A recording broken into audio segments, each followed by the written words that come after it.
Good morning, good afternoon, good evening, ladies and gentlemen. Welcome to another edition of GNN. Today is August 13th, 2025. And as always, we have a banner night on our hands here. But before we get to the details of our brand new mobile suit, let's go over some news. Alright, ladies and gentlemen, if you guys haven't noticed already, we are well into the full swing regarding the 7-year anniversary. It's ongoing right now, all the way into August 27th being the last day for that. And so, if you guys need a bit of a refresher, we'll go ahead and look into that really quick, because that is also kicking off with the X1. If you haven't gotten that already, sorry. We're well beyond that. We do have campaign login bonuses going on, as well as some of the cool things that you can get from these free pulls. We got free, I think, weekly 10 pulls, which include 2 to 3 stars as well. So really cool, pretty neat some stuff. Right now, I believe we are in Volume 3, and we'll get into that main event shortly, because we've already got past the X2, and then we also have a plus step up supply drop. It's a 7-step, which we'll get into. But our main event, as the website is loading very promptly and testing my patience, tonight's banner is the Berga Giros Black Vanguard Type. We also have a step-up supply drop, which is actually a 5-step-up process. First and the 4th step being a half-off discount. So we're definitely, conserving some of those tokens there. We also get a chance to get some additional materials and 2-star stuff being at the 2nd step, and a guaranteed 3-star or above rarity mole suit guaranteed for that 3rd step. But for the final step, we're getting, just like the Mars Xeon F90, we're getting both the level 1 and level 2 Berga Giros as a guaranteed drop. So honestly, that's pretty cool. Obviously, I say obviously twice. That would be 3rd time now. Would be nice to be less steps, but I'll take what I can get. And it's been a long time coming since we got the Black Vanguard colors technically with the X2, but we've officially got the color scheme there. So I know a lot of people will probably want to paint their denizens in the proper Crossbone Vanguard colors, or something close to that, aside from just the normal gray that it comes in. Well, there's your chance. But basically, the Berga Giros Black Vanguard is a 700 cost native, so this is jumping into 700 and 750 right off the bat. It's an advanced performance enhanced variant of the Berga series. I forgot the predecessor to that. I know anybody that's following the F91 franchise can probably correct me and put that in the comments below, but it is designed for commander use based on the small DESA prototype mobile suit. I'm gonna have to Google that one. Not familiar with that name. Might be an auto translation thing. I don't know. That's just not ringing a bell. But basically, the predecessor was designed for melee combat and equipped with movable thrusters called shaft nozzles, doubled as an ambac system. Although, I think playing the F90 game, or the F91 Super Nintendo game, I felt like they launched them as funnels or something. It was really weird. But, the limitations of SNES, I again, sorry for the tangent. They were developed with an external generator to provide mobility superior to that of the Denon series, and it was also mounted with an enhanced shot lancer used for the Denon series. So, yes, it also gets a little lancer gun. Yeah, this thing's gonna be nasty already, I can tell. Yeah, it looks like it really felt like they emphasized commander use. So yeah, this is a commander unit.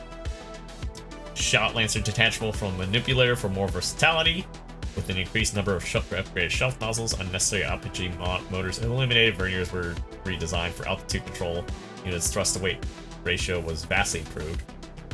Basically, ultimately enhance its maneuverability and mobility, though piloting to its full potential requires considerable skill. Well, I guess I'm learning something, and probably gonna suck really bad. Yeah, this is the Zabine Chatrux. I think that's French for last name there. Commander of the Crossbone Vanguard Elite Black Vanguard Squadron. Yes, and as noted, it is a ground and space unit. Would be kind of surprised if they only made it ground. Man. But yes, Shelf Nozzle. They have a special skill. While having both of the sub-weapons right and left, the following effects will be activated. Increased mobility, reduces thruster consumption when starting high-speed movement. Also, compatible ranged weapons can be used while moving at high speed. If both right and left shelf nozzles are fired, the downward melee attack of melee weapons compatible with the skill will change until the shelf nozzles are reloaded. So it gets additional melee power, probably. Just be reading context. And then if you're doing the 10 pull for the regular non-step up process, you get a chance to get Zabine's normal suit from the Crossbone Vanguard, which is kind of crazy because I don't even think we had the regular one pop up out of nowhere, but still pretty cool. Mainly because we don't have this in Breaker 4, if I'm not mistaken. I think we only have just the Denon Zone. Still, would be nice. The way I see this already, this looks really cool. I kind of wish we had the version. It makes me think about the Vignagina version 2 that has the Gundam face on it. The full Gundam aesthetic. Man, it's so good. I want it. Anyways, besides that, we do have the 7-step 10 pull supply drop mobile suit requests. Special boost for supply drop of all 2 stars or more. 7 chances to get basically all these different suits if you missed out. I got lucky. I'm not going to tell you what I pulled, but I finally got my ants. So that'll be something else I'll be learning on top of that. So if you missed out, yeah, we got the Delta Ants, 600 cost, 700 cost, F90 right there. I think this is the 700 Unicorn Awaken, the raid version. We also have the Zai, the F91, the Moon Gundam. Actually, wait a minute, this might be G-Doors, excuse me. Yeah, this is G-Doors. Denon Zon, Banshee Norn, I believe, because it only turns green. Regular Banshee was orange. Perfect Gundam, and the RF Daw. So, really cool stuff right there. And then, changes to the recycle ticket counter as follows, with the Engage 0 booster type 1 and 2 now being added. So if you missed out on that banner a long time ago, it's now there, and hopefully the Gacha gods have blessed you with enough recycle tickets to get it, because chances are I wouldn't be surprised if it's in like the $300 or $400 range. 400 ticket range, sorry, I don't know why I'm thinking dollars, but it does feel like that, right? Dollars. We also have the level 2 weapons for the Berga Giros Black Vanguard in there as well, so don't forget to grab those instead of trying to pull tokens, those precious tokens, because we still have more fun stuff along the way, I'm pretty sure. So, we do have some changes to the DP exchange counter as follows too, with the Gallus J level 4 being added. We also have the Prototype Stark Jigen, both general then support right there, being added, and then we have the Zeku Eins Type 1 level 4, the Raid, now available in DP store. We also have a change with the situation battle for this weekend. It's called the Assault on the Point of No Return, which, if I look at this really quick, this is a 0083 reference with the Stamen, GM Customs, GM Cannon 2s for the Federation side. It looks like one of the GM Customs will have a modified Hyper Bazooka with Pursuit Melee Ox Program level 1. And then with the GM Rifle, so basically the GM Customs with the Pursuit Range, they have different ones, sorry. So the GM Rifle gets the Pursuit Range Ox Program, whereas the Hyper Bazooka will have the Pursuit Melee Ox Program. And then GM2 will grant environment specialization space to help with that sluggish movement that it has. So, interesting. Maybe this is, in a way, will show in like a future update for this suit. Representing the Xeon side, Xeon Remnants, we have the Gerbera Tetra, Gelgu Marine, Rikdom 2, Drasi Kai Heavy, which has been a support, and the Zaku F2. No changes on those. Pretty cool stuff. And if you missed out on some tuning there, first week will be the GM Cannon 2 as a suit reward, and then the second week following all the DP rewards will be the Gerbera Tetra, as designated right here. Now, of course, clan matches for those of you guys that are interested. We do have, let's see what's going on here. We have this upcoming weekend is Shuffle Target. 500 cost, 5v5 on Resort. Everybody's favorite map. Yes and no, but yeah, 500 cost, Shuffle Target. We got some pretty nifty stuff at 500 too, so I know the competition is probably going to be pretty crazy. Mainly because it's like Ace, anybody can be picked. It's pretty nuts. Following that, we are still in morning time, being 700 cost Impact Site, Ace match. I think the new suit might be pretty nasty considering, you know, some of the stuff that I would say you probably have seen in F91. I've only seen glimpses, but if it's anything of an improvement over the Denzon, yeah, I think it might be a, you know, I'm gonna go out on a limb here and say it's gonna be, you know, significantly troublesome at 700. Going into the week of September, it's still morning time, so no evening matches yet, but we're going back to Tropical at 300 cost, so it's gonna be interesting to see. I doubt that we'll see Maria Shields on there, considering that it's in whatever state that it's in, where it's kind of like a pseudo support, but at the same time it's a 3-star general. Anyways, I'm pretty sure we're gonna see a lot of Thunderbolt Act guys in that mix there, and by doing so, if you manage to get into, let's see, 258 to 260, this is basically top 40, and then the last match going into September is your top 100. This is your chance to get the GM2 weapon tester, which I actually put a video on, and it's fun. I would say it definitely brings back the fun of bringing into grunt suits, and it's actually, for 2-star, it's pretty fun, despite not having force injectors. So with that said, let's go ahead and take a look at the nitty-gritty with of the 2 suits.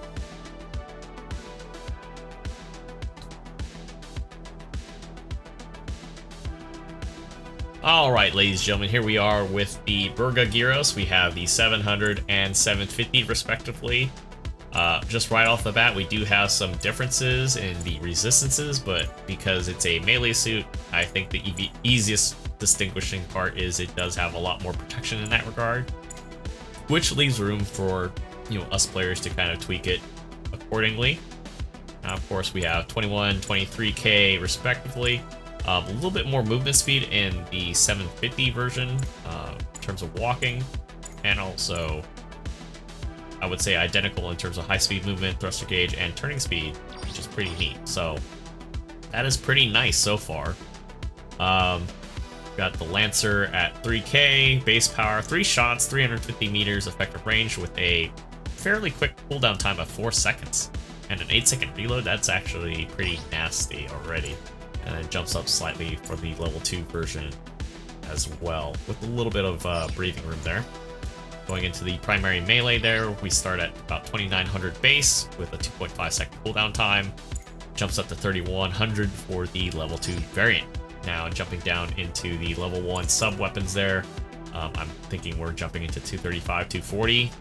We'll check in a second, but going into the sub-weapon portion of the Lancer, we have base power 230, 80 shots, 250 rounds, or 250 meters effective range with 80 rounds of mag, and a 12-second reload time. Not bad, considering you do have other things to deal with, and it also is compatible with the shelf nozzle controller skill, allowing it to be, I guess, used while you're boosting. We also have the right shelf nozzle launch, which I believe playing and tangenting back to that Super Nintendo game, that's why I see that kind of like just separate out. So base power 500, 4 shots, 250 meters effective range, 15-second reload time. I don't know if this is firing it all at once, but I would assume maybe you're able to maybe do 2 at a time, or you just mag dump them. It is reticle based guided weapon that explodes on contact. Wow. Already. That's pretty nasty already. So yeah, these two are going to be identical. So I'm assuming it's probably going to go a little bit up, and we'll say 525 just to be safe. But yeah, 250 range, that's pretty close. That's crazy. We also have a Shot Lancer Collision, which massive sharp melee weapon with long blade to deliver slash attack. So basically we have 2 melees on there, which we'll get into that third one in a second. Cannot be used while the S-Lancer is being reloaded. So meaning if you're in the mid reload, you can't use that secondary melee, which is already pretty crazy. But yeah, base power 3000 with a 3.5 second cooldown time. That's a little on the longer side if you're dealing with a suit traditionally with 2 melees, but I think when you're able to line up properly, I don't think the cooldown thing really matters too much, because you also have the beam shield that a lot of the late UC suits are starting to come with, that pretty much essentially act as a combo swing with a 2.5 second swing, cooldown time between swings, and 20-second overheat. Base powered swing is 2350. Yeah, thing's gonna be... I can see people already being, oh man, I was being generous, but yeah, a lot of people can be comboing off of this really crazily, if they get the opportunity, anyways. But yeah, we were saying 250 on this one. I think it was 225, 230, excuse me. So it goes up by 20 on the level 2. Sorry if I'm jumping from place to place. I'm just like, wow, that's a significant jump. It's not a big jump, but it's a significant jump numbers wise. So I'm kind of curious to see how it factors in proportionately to your range strength there, because these are still ballistic in nature, with exclusion to this. But yeah, that's gonna be crazy. This goes up to 25 flat. 6000 HP for base, especially if you were trying to take hits. Yeah, this is gonna be nuts. Now, of course, going into the shopping list of skills for level 1, we got pretty much usual suspects. Leg is over 3, Stalba has a double roll. Light control floor, glide 3, all prevention system. Anti-blast stabilizer, melee composite system. I'm trying to remember to save my life on melee. I think it's not really offensive system, but I could be wrong, because I know they combined this with some other skills to save space. We also have an aerial melee system, as like with the Den and Zon, I believe. So this is going to be a very good factor in that. I need more practice at personally. High spec Ambok 2, so this also has increased turning speed. Maneuver armor 1, pretty standard. Also note that this is a priority 2 suit. Force injector 3, which is really nice, considering that since you have 2 or 3 melees, anything that helps out with boost mitigation is going to help out. Optimize cooling efficiency, so this is really nice, which controls your initial consumption while you're boosting and jumping. That's really nice. High spec radar, level 3, which bumps it up to 450, so kind of helps you deal with a lot of the supports in that case. And then of course we have flat booster 2, so let's see. Yeah, so you're basically able to ramp up in the air. I don't know if this affects your fuel consumption or your thrust consumption versus just having flat booster 1, but that's pretty crazy already. And then there's that shelf nozzle controller that we were talking about skill wise, so definitely will help with high speed movement. And then the downward melee attack will work in that regard if they're already in use. So for those people that are really good with the acrobatic suits, like the Violent Custom, now you got something else to try out. So same goes for this one too. I think a lot of the skills are very much the same, although I feel like they would have been tweaked for 750, considering everything's smaller now. Glide 3, flight control 4, yeah, still kind of the same thing. I don't think much has changed. Force injector 3, flight booster 2, shelf nozzle control 2. I think it's 2. So I don't know if that affects the, I think that'll probably affect the, what is it? Mobility and thruster consumption. Probably the bonus, from what I can tell. That in itself is already pretty nuts already.